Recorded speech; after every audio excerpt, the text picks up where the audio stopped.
नमस्ते, प्रणाम। मैं प्रतीक्षा तिवारी बोल रही हूँ। मैं एक देवगीत सुनाने जा रही हूँ। अगर आप सबको अच्छा लगे तो कमेंट में ज़रूर बताइएगा। लाइक, सब्सक्राइब, शेयर करना मत भूलिएगा। मैं तुम्हारे दरस चली, मैं तुम्हारे दरस हित आई हो, माई जगदम्बा। काहे काहिन क फूल काहिन का गजरा, काहिन को आरती सजाई हो, माई जगदम्बा।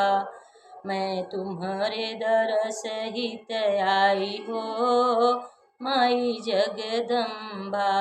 भाव के फूल बनती का गजरा, श्रीह की आरती सजाई हो, माई जगदम्बा।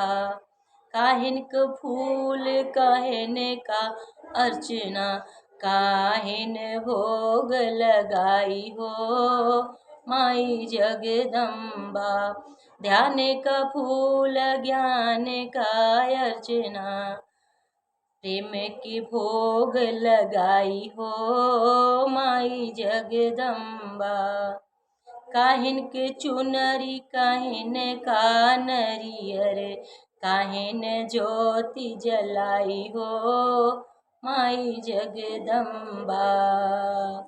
तोरे दर तोरे मैं तुम्हारे दरस हित आई हो, माई जगदम्बा।